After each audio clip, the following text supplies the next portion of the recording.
Vamos a seguir con el tema de bioelectricidad y en este caso vamos a hablar un poquito de unos elementos complejos que se refiere a la conductancia y a la corriente. Vamos a empezar hablando de los conceptos de conductancia y la corriente o los iones que se mueven a través del sistema de las membranas.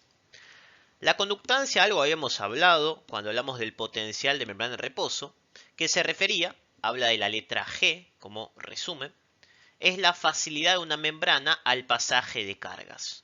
O sea que yo tengo una buena conductancia, significa que las cargas pueden pasar fácilmente por esa membrana de un lado al otro. Y habíamos hablado que la conductancia era similar a la permeabilidad, que la podíamos usar como sinónimos, pero que no era lo mismo. La permeabilidad era la capacidad de una membrana al pasaje de sustancias y la conductancia dependía de la permeabilidad, pero también de la diferencia de concentraciones y de cargas de un lado a otro de la membrana.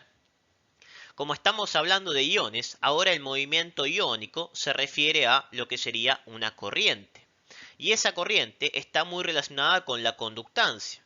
Si yo digo que un ion se está moviendo de un lugar a otro, es porque tiene una buena conductancia o, entre comillas, una buena permeabilidad.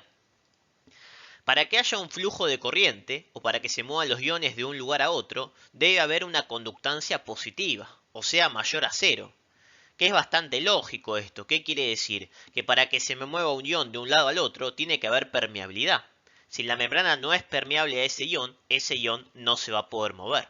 Por lo tanto, siempre tiene que haber una conductancia positiva para permitir el pasaje de ese ion. ¿Y cómo hago yo para saber o para reconocer cómo es la corriente o cómo se está moviendo ese ion? Si yo agarro la ley de Ohm y hago diferentes cálculos, voy a poder sacar que la corriente de un ion depende de la conductancia por el voltaje de membrana, o sea, cómo se encuentra la membrana en ese momento, y el equilibrio de ese ion. El voltaje de membrana menos el equilibrio de ese ion es lo que se llama la fuerza impulsora. Que esta fuerza impulsora es la fuerza que va a tener el ion de moverse hacia un lado o hacia el otro. La fuerza impulsora, como vimos anteriormente, depende de la fuerza química y depende de la fuerza eléctrica. Por lo tanto, el ion va a querer moverse hacia un lado o hacia el otro dependiendo de lo que serían estas fuerzas electroquímicas. ¿Y por qué hablamos de que la corriente o el movimiento depende de estas variables? Porque fíjense que yo tengo que, para que se me mueva un ion, tiene que haber una conductancia. Mayor conductancia, más se me va a mover. Y después que el ion se quiera mover, o sea que haya una fuerza para que el ion se mueva, que depende del voltaje donde se encuentra la membrana, por ejemplo en reposo, menos 70, y hacia dónde quiere ir el ion. Los iones siempre querían ir a su equilibrio. Y acá les dejo una fórmula de Nernst que es bastante más sencilla, en el cual saqué todas las variables y agregué un número, que es 61 mV, en el cual tengo que la fórmula de Nernst se refiere a 61 mV sobre Z por el logaritmo del ion que se encuentra extra sobre intra. ¿Qué significa Z? Z es la carga del ion, que puede ser positivo o negativo. ¿Qué quiere decir esto? Por ejemplo, el sodio es una carga positiva, es más 1.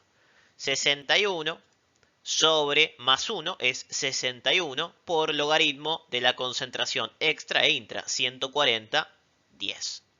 ¿Cuándo va a cambiar esto? Con el cloro es menos 1. 61 dividido menos 1 es menos 61 por el logaritmo de lo que hay extra e intra, y de esa manera saco rápidamente la fórmula de la ecuación de Nernst. Veamos un poco aplicado el concepto de la fuerza impulsora o de la corriente. Hablemos del sodio. El sodio va a tener una fuerza impulsora que depende de cómo se encuentra en la membrana en ese momento y hacia dónde quiere llegar ese ion. El sodio siempre quería ir a su equilibrio, que era más 55. Por lo tanto, va a querer moverse hasta llegar a más 55. Entonces, yo tengo que el voltaje de membrana o el potencial de reposo es menos 70. Menos hacia dónde quiere llegar el ion, que es más 55. Este valor me va a dar menos 125. Esta es la corriente del sodio. Si este menos 125 lo multiplico por lo que sería la conductancia.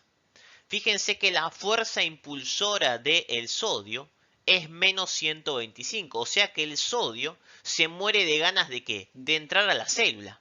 Porque está súper lejos de su equilibrio. Si la fuerza impulsora sea cero, no se estaría moviendo. Pero en este caso sí se me está moviendo porque quiere llegar a su equilibrio. Y ojo, porque que yo tenga una fuerza impulsora súper grande, ¿va a permitir que se me mueva? No, también depende de la conductancia. Acuérdense que la conductancia o la permeabilidad del sodio era más baja. Por lo tanto, el sodio se muere de ganas de entrar a la célula, pero entra poco porque no tiene tanta conductancia, a diferencia de lo que habíamos visto con el potasio. Pero entonces vemos que esta fuerza impulsora es de menos 125. Es una fuerza impulsora que me genera una corriente negativa. Fíjense que si yo hago menos 125 por la conductancia al ion, me da una corriente negativa. De ahí viene el concepto de que el sodio tiene una corriente negativa. Y esta corriente negativa es una corriente entrante, porque el sodio está entrando a lo que sería el sistema de la célula. Ahora cuando hablemos del concepto de clampeo de voltaje, vamos a ver por qué se habla de corriente negativa y entrante, porque se está alejando del electrodo o del lugar donde hago la medición. La corriente negativa o corriente entrante, al ser negativa con este valor, me está indicando que están entrando cationes, que es lo que está pasando en este caso, o saliendo aniones. Por lo tanto, la corriente de sodio en una membrana normal, con los valores clásicos, es una corriente negativa o entrante y está entrando el catión a nivel de la célula. ¿Qué pasaría si cambiamos? Si en este caso hablamos de la corriente de potasio. Bueno, el voltaje de membrana es menos 70 y el NERS del potasio es menos 90 o menos 100. Si yo hago esta fórmula, fíjense que me da 20. Ahora la corriente no es negativa, sino es que es positiva. ¿Por qué me da un número más bajo que el sodio? Y porque el potasio está casi equilibrado. No hay tanta fuerza para moverse porque ya está muy cercano a su equilibrio. Le falta poquito para ya estar equilibrado. Y ojo, porque aunque la fuerza impulsora sea baja, el potasio se movía mucho más. ¿Por qué? Porque tenía mucha más grande conductancia o mucha más importante permeabilidad. Pero en este caso que estamos hablando de la corriente, vemos que la corriente es positiva. Por lo tanto, la corriente es positiva, que es lo que se llama la corriente saliente, que ahí vamos a ver cuando hablemos del clampeo de voltaje. Voy a ver que está saliendo del sistema de la célula o lo que sería acercándose al sistema del electrodo. Las corrientes positivas me están indicando que el catión está saliendo, por ejemplo en este caso, o que el anión está entrando. Diferentes modificaciones y ejercicios con respecto a cómo son las corrientes con esta fórmula, si es positiva o si es negativa a nivel de mi cuerpo. O más visual, si la fuerza impulsora es positiva, va a ir a donde haya más cargas positivas, para afuera. Si la fuerza impulsora es negativa, va a ir a donde haya más cargas negativas, hacia adentro. Con esto cerramos el concepto de corriente, que obviamente se suma o se termina de cerrar con el concepto del clampeo de voltaje que vamos a ver en la siguiente clase. Muchas gracias.